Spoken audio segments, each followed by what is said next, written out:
Okay, great, great. All right, cool. New system over here.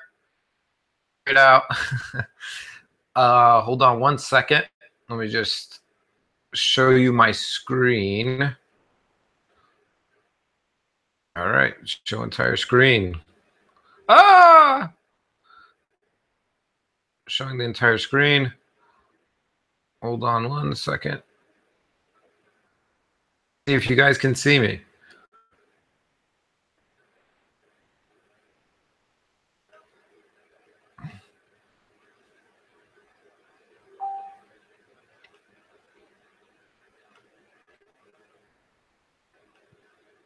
All right, I'm checking with Ismaid so you guys can see my screen. Okay, cool. All right, awesome. Awesome, awesome, awesome. We're gonna go ahead and get started in a couple of minutes, inshallah. All right, I'm checking. We're gonna go ahead and get started in a couple of minutes, inshallah. I want everybody here. But how can people comment, Ismail? Let me know how people can comment. How can people comment?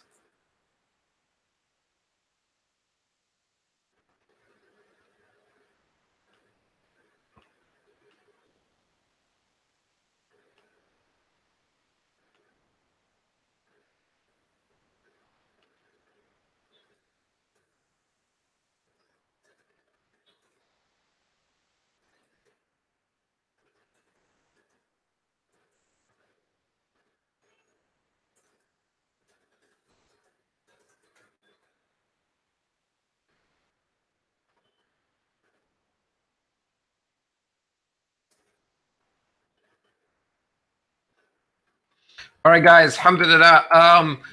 People that are on, I see that there are a number of people on. We're going to get started in 5 minutes, inshallah.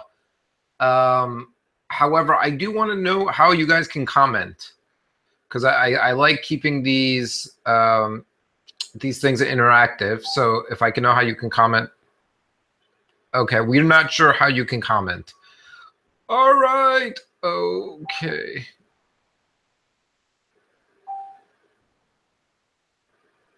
What we can do is open one. Okay. All right, good.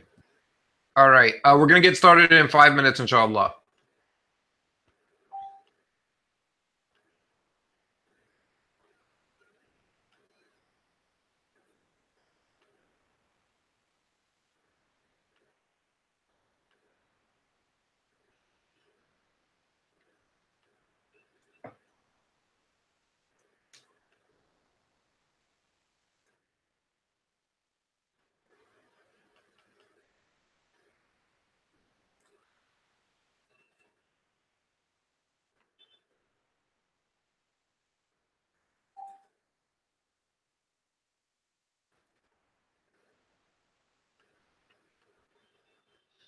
All right, we're going to go ahead and get started in 5 minutes, inshallah. It's probably already 4 minutes.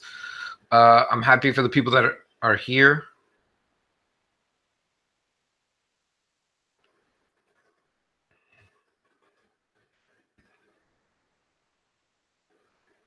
Okay, cool.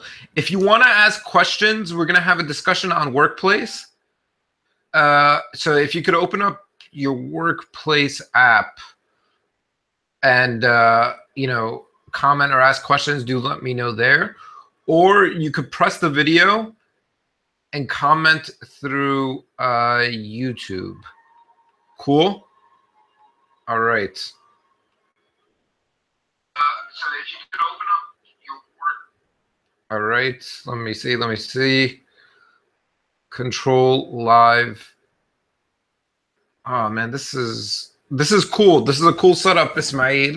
The only issue is that now I want people to comment and really get engagement with people. So cool. Let me.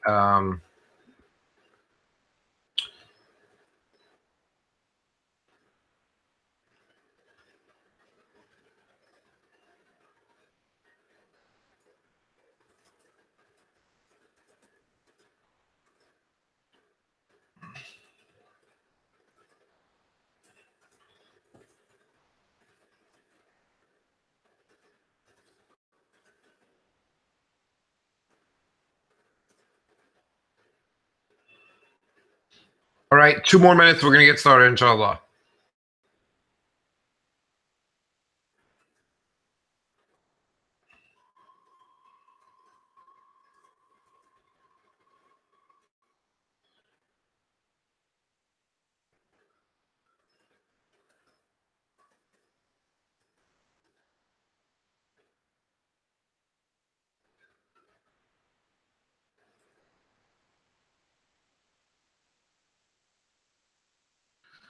All right. One more, inshallah. We're trying to figure out the technical issue about the. We're trying to figure out the technical issue when it comes to acting. All right. So I don't know what's going on with that, but I'm gonna go ahead and get started, inshallah. Let me just screen share. Okay.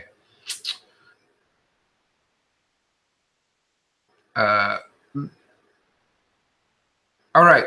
Now, this is negotiations is by far one of the most important skill that you're going to learn, not only in business, you know, what you're going to learn throughout your life, right? So, you know, I've, you know, grown up being afraid of negotiating. And as many of you are also have grown up very similarly, because I've noticed that with many people, they're not comfortable asking for more. There's a lot of misconceptions, whether that's Islamically possible to be asking for more. Is it even ethical or stuff like that? You might think, you know, to some of you that, you know, my statement right now might seem incredibly weird, which that also could happen too. So, you know, alhamdulillah, well, we're going to say Bismillah ar-Rahman ar-Rahim. You know, we're going to get into advanced negotiations. So, alhamdulillah, and I'm not boosting for myself, but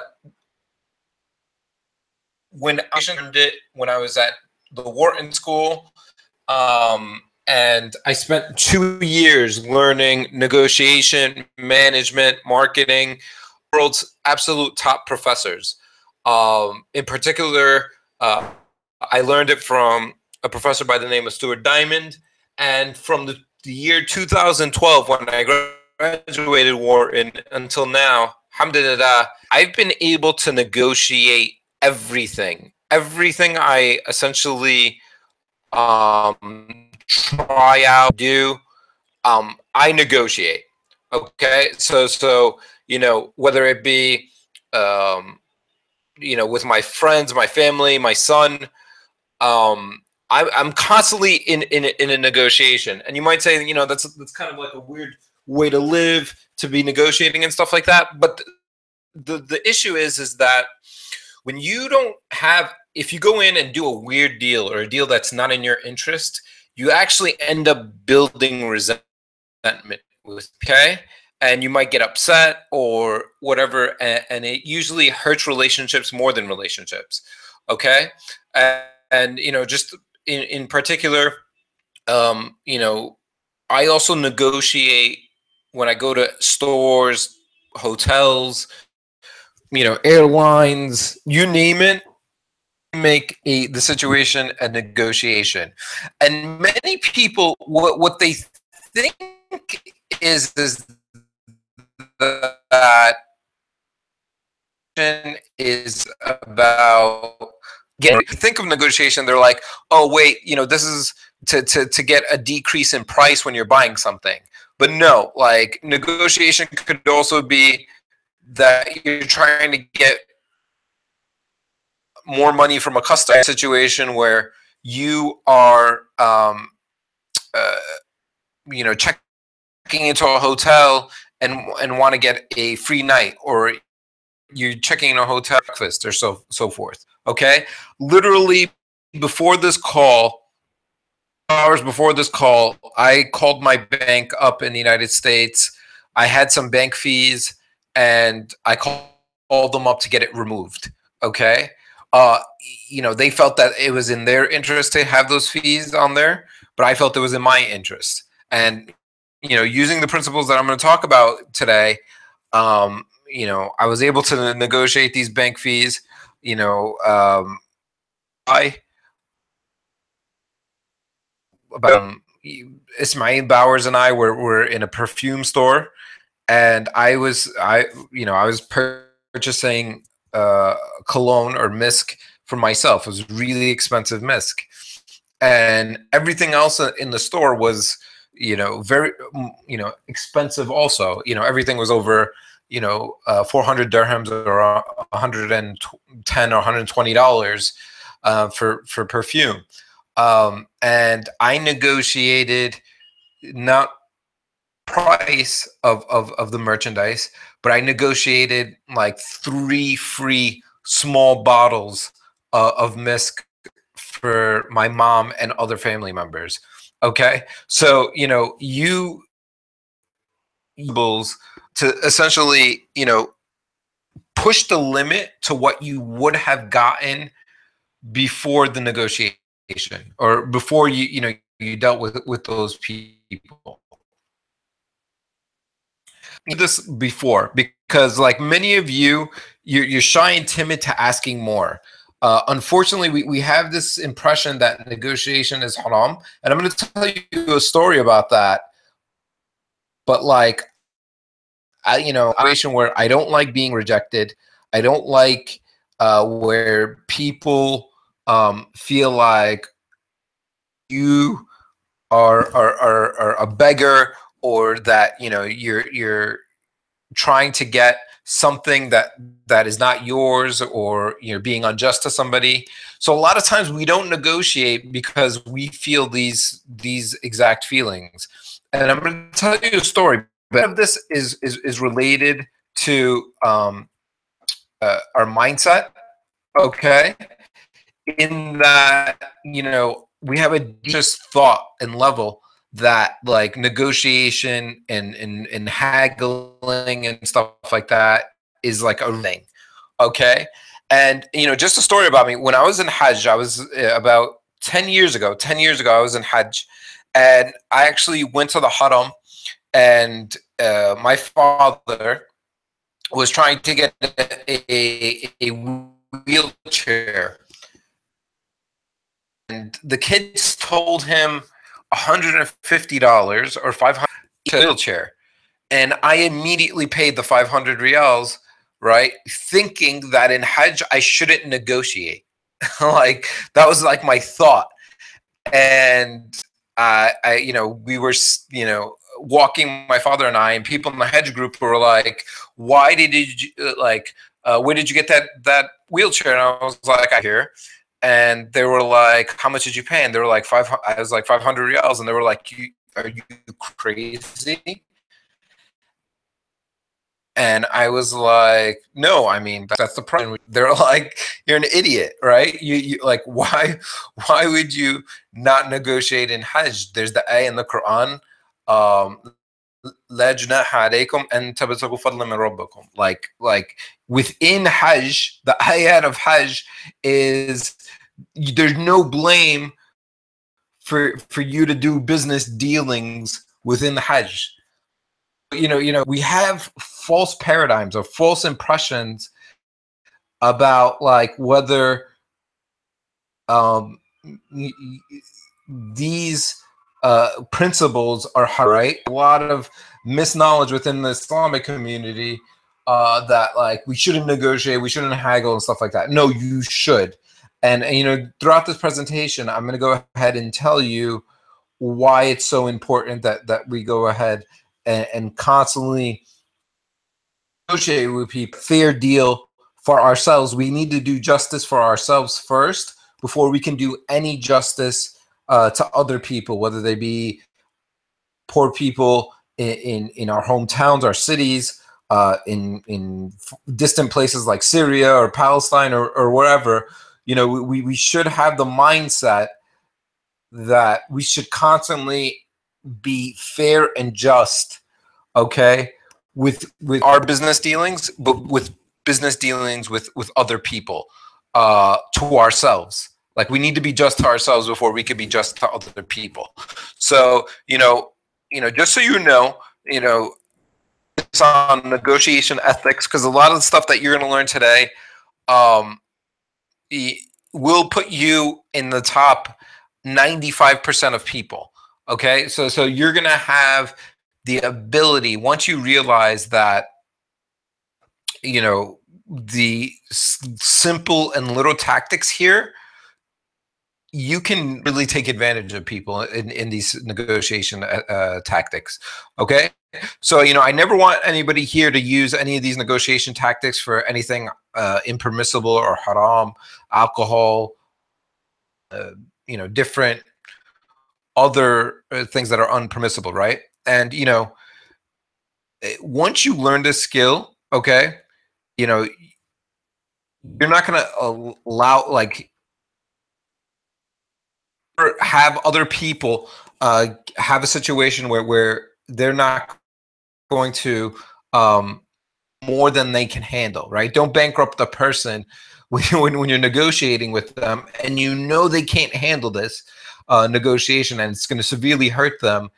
Don't do that, right? So, like, if you're selling a product and that in the person's bank account, $100, and your seller product, don't make them go borrow money and you really have a product that they don't need right now, right? Don't go ahead and sell them small numbers here, but say they only have $1,000. Don't go ahead and sell them a $3,000 vacation when they only have $1,000 in their bank account, and they'll need to borrow the other 2,000, right? Like, these are stuff that people don't need and they can't handle, right? So, in bankrupt the other side, right? Do fair and just business dealings, especially if you know it, right? Look out for your best interest, be just with yourself, and then also be just with everybody else. And, don't use these skills on me. I know a lot of them, right? So, but I don't want every startup Muslim university member now negotiating with me on everything that we do. But make sure in the end negotiation is win-win, or the whole deal will break down later on. I'm going to show you later on in this presentation why the whole deal will down. Okay, so are you guys getting this? You know your ethics, and where. Okay. But alhamdulillah, the great thing about joining Startup Muslim University is the fact that little things like this will make you money. Okay, you need to realize that many people are not going to learn negotiations. A lot of people right now are watching Game of Thrones. They are talking to their to hanging out. I mean, people are not spending time. They're not investing in themselves. So the fact that you're learning negotiations, you're already setting yourself apart, and you're going to be better than 95% of the people here. 95% of the people outside of here not learning these tactics, okay? And, most people, with the fallacy that most are decent negotiators, okay, and that in the best deal possible, okay? And what you need to realize that, little wins add up so much in negotiation. So obligation to always negotiate, right?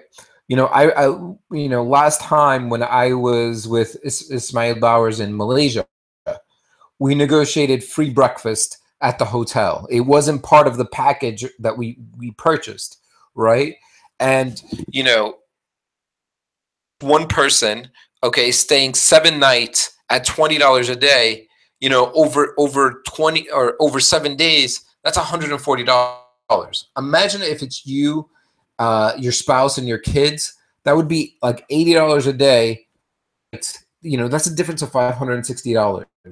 If you're constantly dealing with transactions and business, many of you are in business now, okay? You should. I mean, I was yesterday. Many of you know that we're doing the Nike deal, right? And Wires, okay, wanted to give us like $10 for each, like for every person that purchases a certain product, they're going to give us $10 in affiliate commissions. Okay. And I was like, how the way I started negotiation was I told them, like, how is your business doing? Are you happy with your growth? So on and so forth. And by the end of the conversation, I was able to negotiate a difference of, getting only $10 per transaction to $25 per transaction. I'm going to talk a little bit about that negotiation too. Okay. Every time you're purchasing something and your money is going towards something, negotiate, see what you can get extras, for your purchase, right? And like I said, at the beginning, you don't have to be negotiating constantly your price, right? When I buy perfume, I always negotiate the female version for free.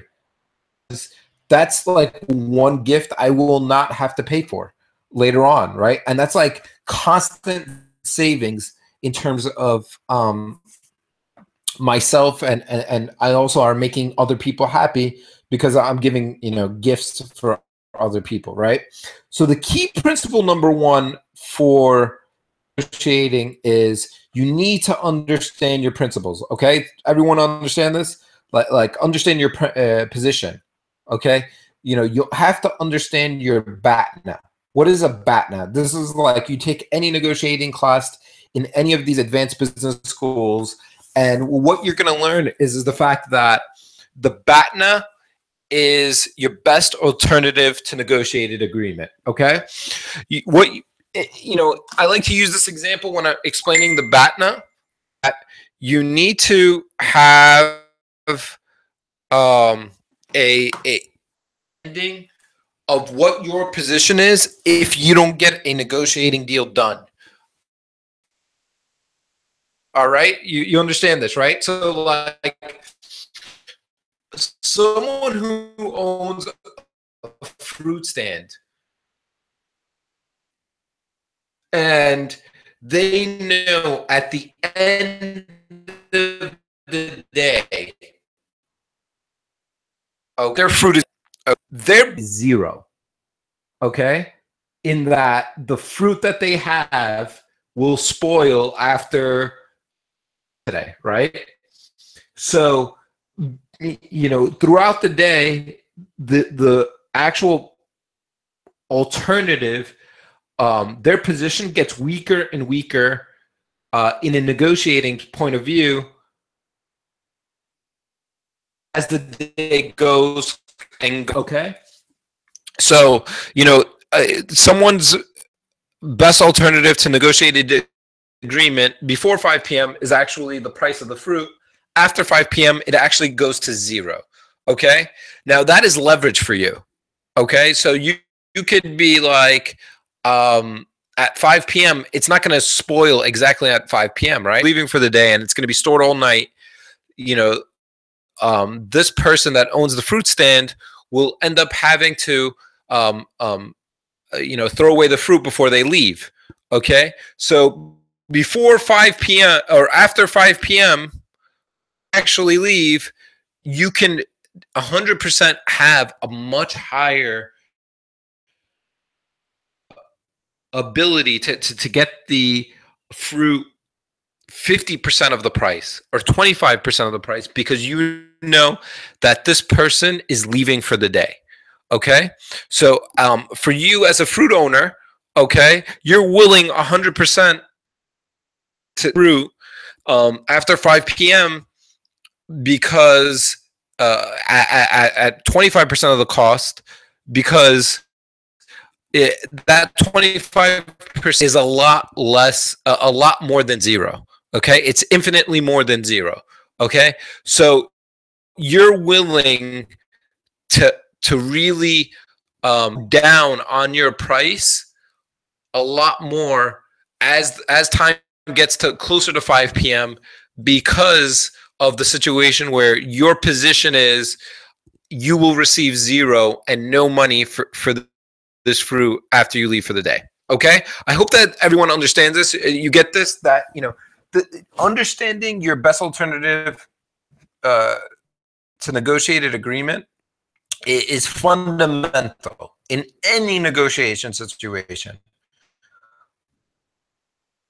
Okay. I know that tells, after I've made the booking to a hotel and tell them, look, I'm about to book on Expedia. Okay, knowing that they hate paying travelers bookings and all these websites significant amount of fees, and they're willing to halfway with me all the time, in that if I don't book for booking.com or Expedia, they'll get me a better price than even these other services. So what they'll end up doing is that I will go to a hotel, okay, and be like, the prices on Expedia is $150, be able to get me the hotel room for $140 plus breakfast, okay? And they, more times than not, will be like, I can or I can't, okay? And I'll be like, okay, cool, I'm gonna book. You can't. And they're like, no, actually, we can, because they don't. It's a win-win for both of us. They don't want to pay Expedia fees, and they want the customer. Okay, so it's a win-win. I understand my position. I understand that my best alternative to negotiate an agreement on hotel fees is booking on Expedia.com. I hope that this is clear, that you really need to understand your position and how much wiggle room you have. And by the way, just so everybody knows,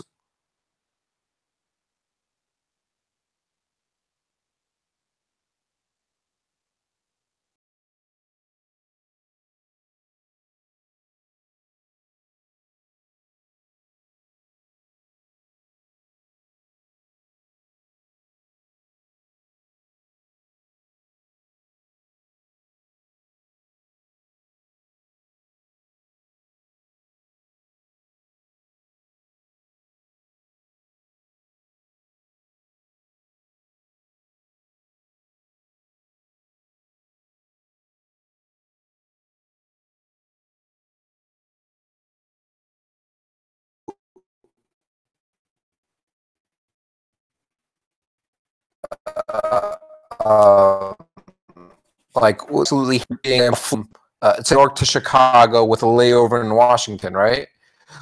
Sometimes what you'll end up doing is you can get a flight from New York to Washington and then to Chicago. If legs combined, they hate that. And, information is key. Okay, so this is different information that I always want, and giving me. I'm constantly asking. The key to this presentation is that if you're not asking for either information or for better deals or for freebies or anything in your negotiation, the negotiation becomes much, because you don't understand your position. I hope that this is clear. That's really important. Key number two in and really getting what you want is also understanding the other person's perspective. You need to ask, okay? One of my favorite questions that I always ask people, okay, and Ismail can attest to this. Like I ask everybody about this, right? Are you happy? How's bring you today? People will reveal a lot more than what they what you would think they would reveal, just if you ask very open-ended questions, like the question that they can answer almost anything, and you essentially use that information that person. Okay, like when I'm booking a hotel and talking to the reservation manager, I was what I ask is how are bookings these days? And like oh, it's doing great. We're overbooked, right? When they're overbooked, my negotiating leverage is much lower. Okay, when they're like no, it's kind of slow these days. We have there's not as many conferences or meetings around, so I don't we're sort of slow these days. When I know he's slow, I'll be like, okay, great, we're staying actually 8 nights, so we'll be a good customers. Is there anything you can do to better longer at your hotel? Okay, you don't need to reveal your position to people, right? You don't need to reveal at the very beginning, before asking these questions, what your position is. So if somebody's like, our hotel is underbooked and we're having issues, okay, then you tell them, okay, well, we're looking to stay 8 nights and we're looking to book 3 rooms. Is there any deal that you can do for us, right? And by the way, when you ask that person, is there any deal, after they just told you, hey, we're actually pretty slow and we actually need customers, right? Subconsciously, there's like some psychological thing that happens where they're like, oh snap, I need to now give them as much as I can because I could lose this customer. That we're slow. Okay, so they'll actually give you a lot more. Okay, and then the second, you should be asking. You shouldn't be asking actually much more than the other party can handle, because then they'll actually get what's the word, like off-putted or like turned off by you, because like you shouldn't ask your boss for $80,000 if you're making $60,000. Okay, then you become if you don't understand, if you don't have the proper information going in, you shouldn't get into specifics. Okay, you shouldn't ask for a hotel suite if you know that the hotel is completely booked, right? You want to keep yourself as credible as possible, and the only way you can keep yourself as credible as possible is understand the person's perspective. Okay. Yesterday when I was speaking with that supplier company that was looking to give me $10 for every for every customer, I knew fully that he was making $50 for every. Okay, so he has wiggle room between $10 and $50 to give me more. Okay, in addition to that, that person also is experiencing a bunch of competition, right? In terms of inventory management, in terms of the industry that he's in, it's becoming more competitive as possible. And because he knew, because I knew the industry is becoming more competitive as possible, I used my leverage to tell him, I'm also going to get you hundreds of customers. When he knew that it was hundreds of customers, he opened himself, negotiated from $10 to $25 in terms of my commissions from the $50 that he's receiving. Okay. Understanding also people's ideology and scarcity is also great. What's funny to me is that like, I deal with people, I don't deal just with Muslims. I deal with people, Chinese suppliers. I deal with people out of Europe. I'm like well-traveled. Alhamdulillah, I've traveled to close to 50 countries in my time. And I always do not impose anything of my perspective, but I actually try to, impose their perspective on them, okay, and try to put myself in that person's place. The reason being is that because if you differentiate with somebody or different than somebody in terms of ideology, they won't open up to you, okay? One of the best things you could be doing in any negotiation, and in terms of key point number 2 and understanding the other person's negotiation perspective, is you constantly should be mirroring that person. If a person says, when just a really small thing, people out of Canada, they say, "A, how are you doing, A?" Right? Anytime when I'm speaking with people out of Canada or whatever, I'm also mirroring that person, because the more people feel like you're like them, the more they're going to open up to you and give you the information that you want. So, this is a really important part of key point number 2. Okay. Like, it's funny to me. When I was like, in college, okay, I had a friend, his father had like the deepest Arab accent, and I would essentially mirror his father's accent, okay, and his father loved me, like totally loved me, because he like felt like I was like him, kind of thing, and my friend used to actually make fun of me because I would become in an instant like an older Arab man, kind of thing. So but try this principle, try to mirror people, try to actually put yourself in their perspective. The differences will be amazing when you're trying to ask the questions, are you happy? What's your biggest challenge?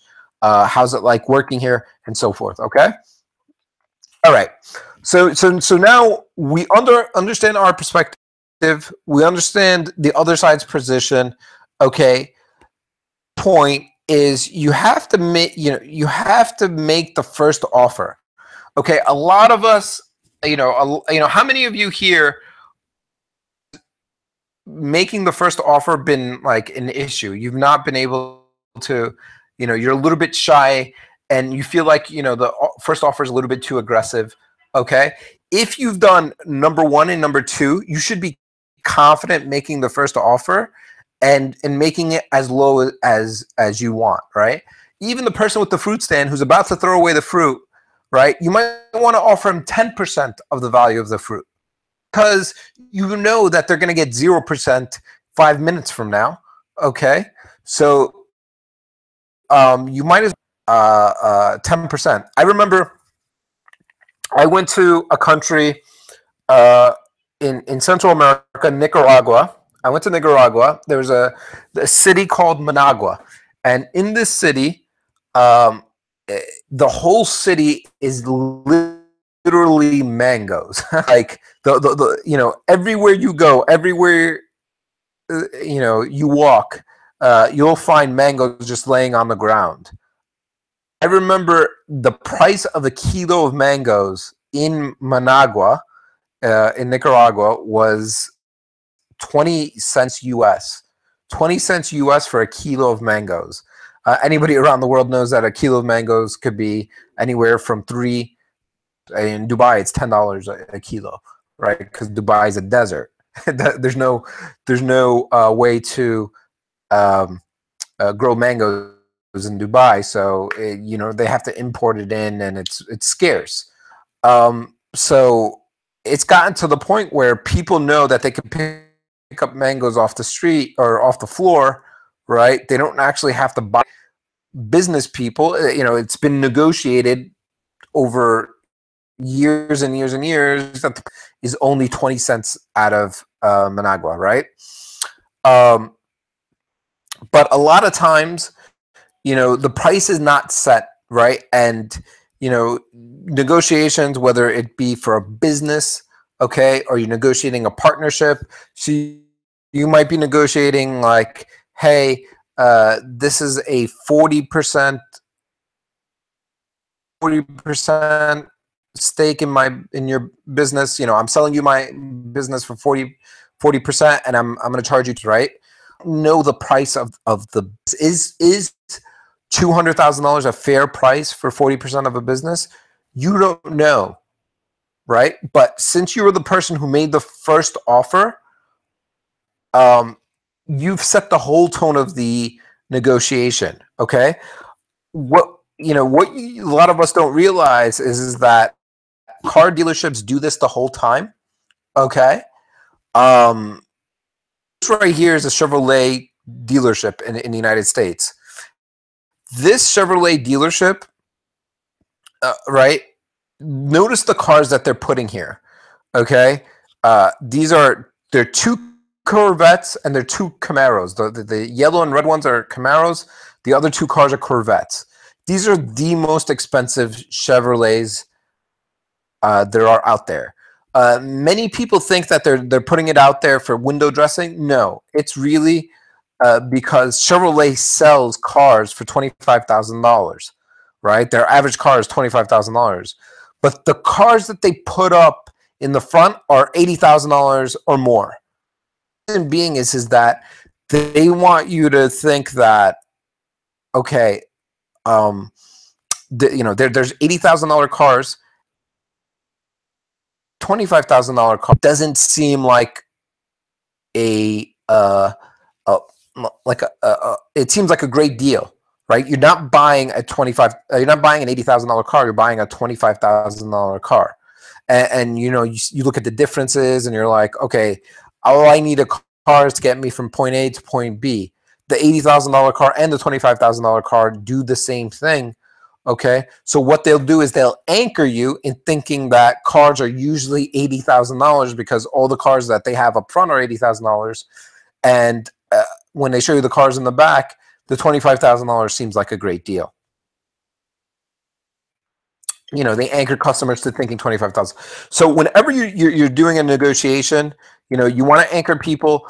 You don't want to, for example, if you're buying something, you want to give the lowest possible price possible, okay? And then if you're selling something, you want to give the highest possible price.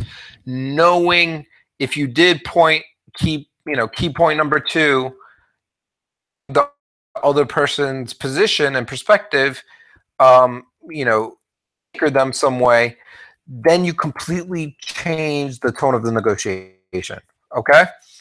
All right, so for number 4, for in any negotiation, is you don't focus on one thing.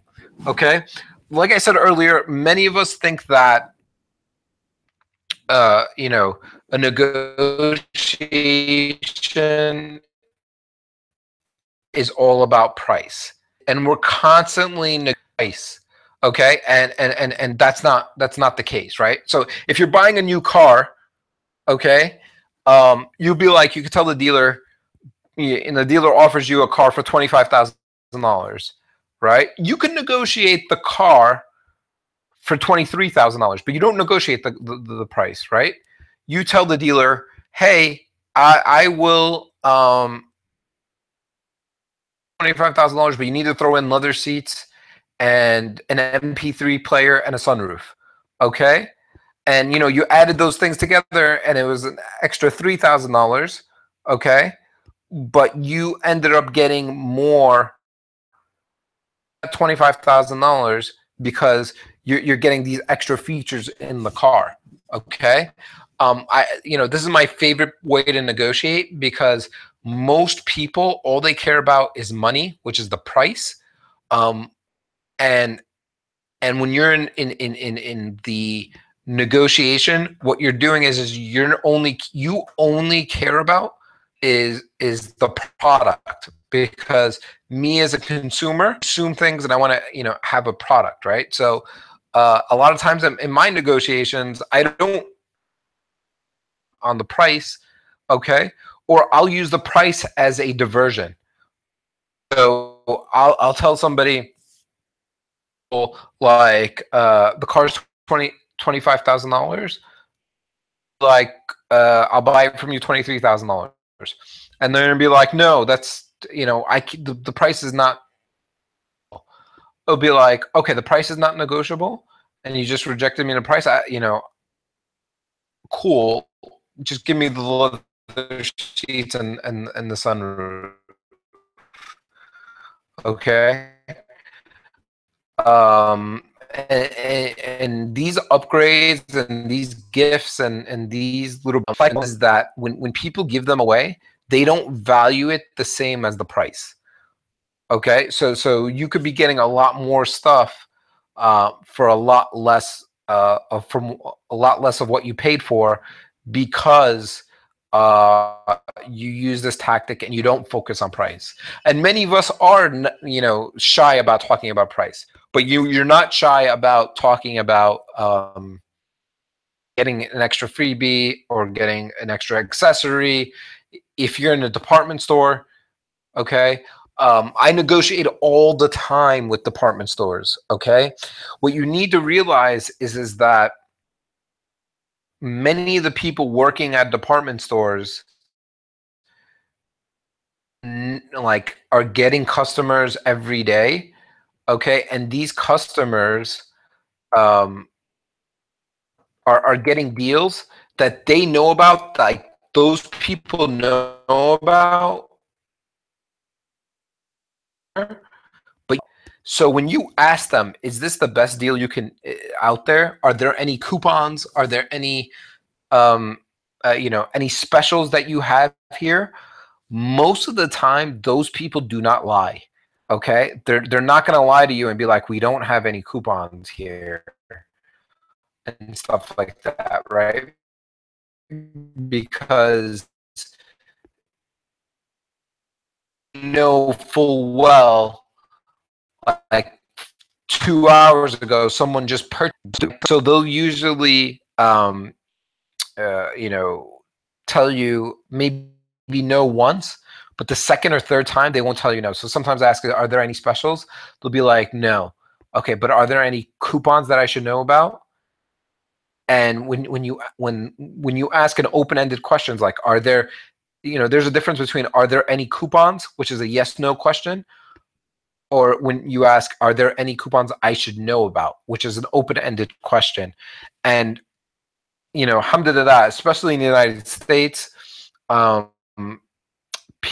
I constantly get at checkout discounts and coupons that every single time. Like I really need to do a video about this, right? Like every single time I go out and check out, I always ask the person at the counter, are there any coupons I should be knowing about? And they're not going to lie. They're not going to say no. They're going to be like, no, well, yes, there's this coupon on this and this website that people have been using today. You should check that out. Okay, and then you just pop it up on your phone and you go ahead and purchase. This is actually key principle number 5. Okay, and this is the last principle. Okay, it's the power of fairness. In that people respond to something that they're fair about. Okay, when you're trying to do a business, or trying to like actually go ahead and of partnership in a business, a lot of you, subhanallah, your initial reaction is, I want to be fair to the other party, so I'll give. Ask Ismail Bowers. I hate 50-50 partnerships because, in principle, right? You enter these agreements, these 50-50 partnerships, because you believe that's fair to the person. But 50-50 partnerships are not fair. Okay? The reason being is that when you do a 50-50 partnership,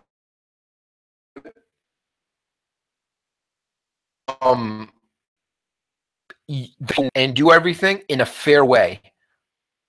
So a lot of times, many of us will be like, we're in a 50-50 partnerships, and trust me, I've done many 50-50 partnerships. I can tell you right on, they do not work. Okay, you know, in a situation of partnering with somebody, which was Ismail Bowers a couple of days ago.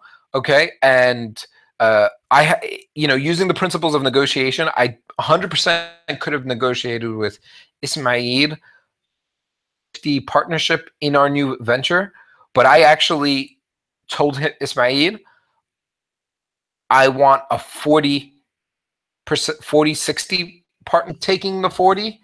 Oh, Ismail initially offered me 20%, okay, of his venture instead of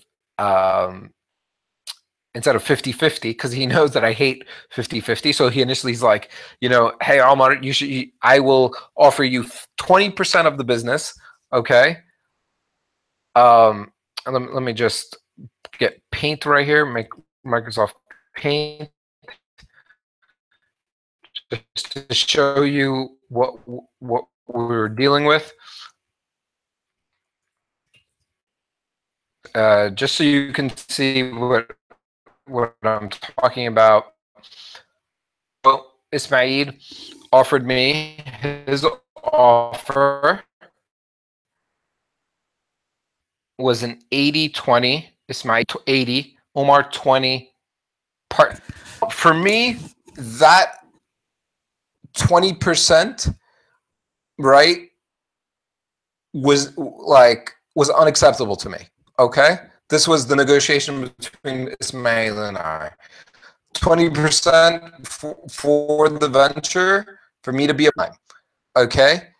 At the same time, at 20%, Ismail is right now happy about this 80%. Okay. Just bear with me. I'm sorry. Entire screen.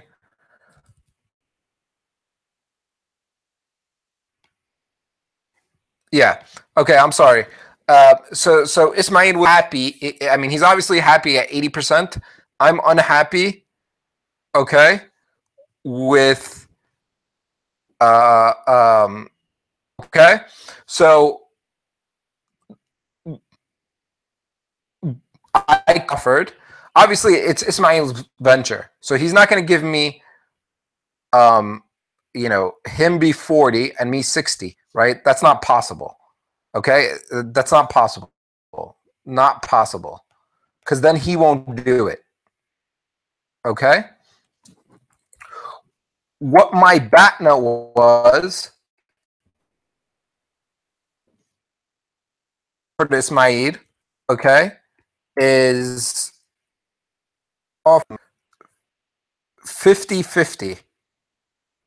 Okay, I could have offered Ismail 50-50 partnership. Okay. Okay, so both parties, I mean, he's not going to be thrilled, but he's going to be happy, right? He's going to be happy. I'm going to be happy. Okay. The issue is that business venture, both of us need to do work. Okay. This is where the power of fairness comes in. he's not going to do more work,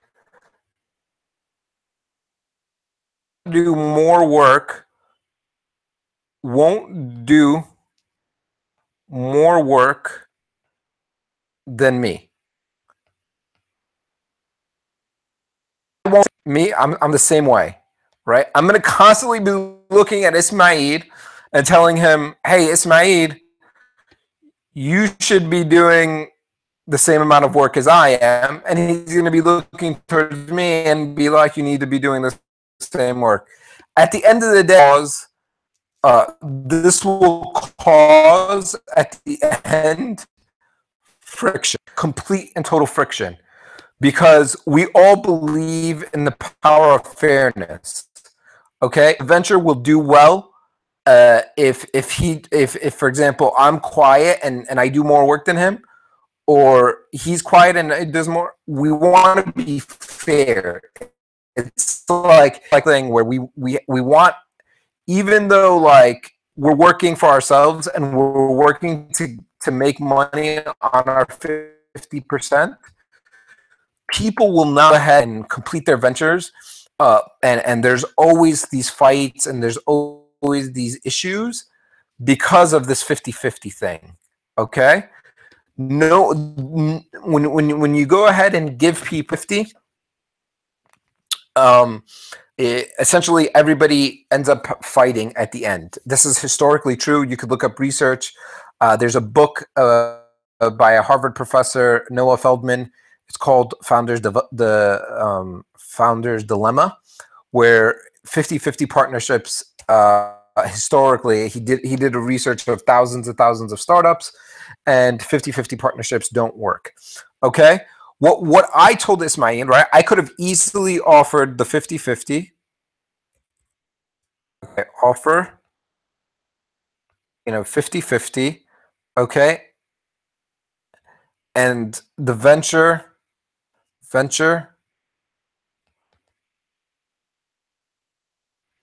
would fail.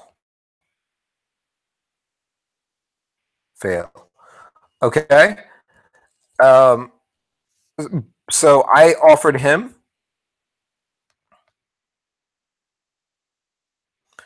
60-40. Okay? Ismail, I. Okay, 60-40. Okay, with the understanding that you're getting this extra 20%, my 10%, because I'm not managing it.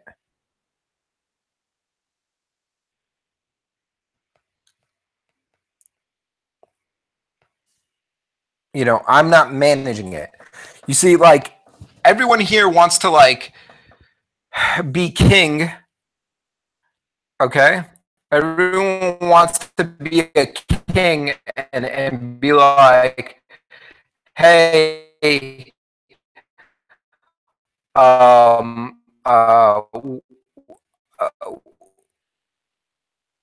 like, I own everybody else. Okay? That's the power of being like majority owner. If you're not willing to be a majority owner and willing to do a fair deal and work harder than everybody else, never ever take majority shares at the beginning of a venture. Okay? Because you might think 50% or have 70%. The issue being is that you're not going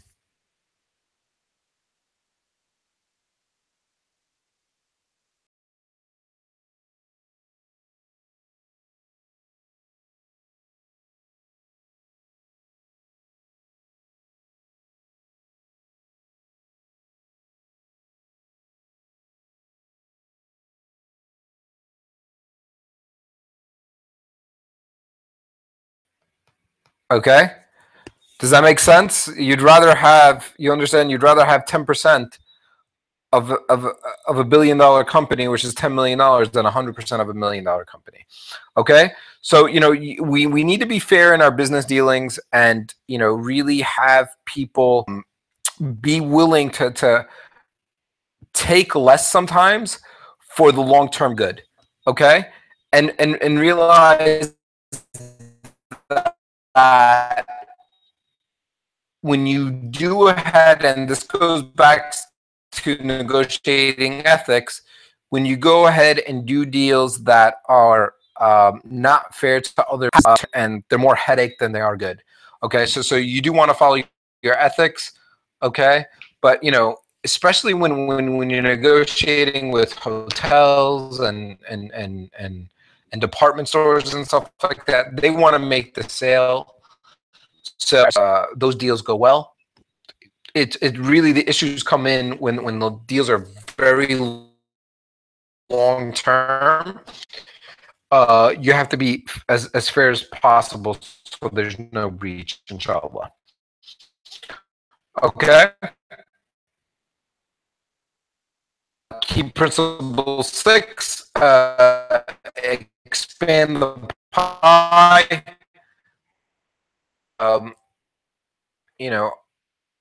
Everybody should be looking to make both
the more going to do more to give the when you deal with these fair business dealings, inshallah.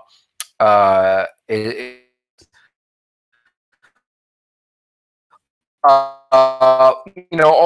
I want everybody to realize, you need to get rid of the fear of rejection. We're not in a war. We're not in a nation that you're going to die.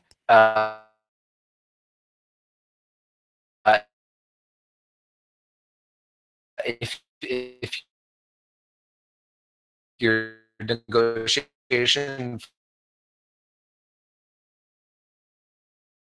falls apart, right? You're like, okay, you're more willing in your situation.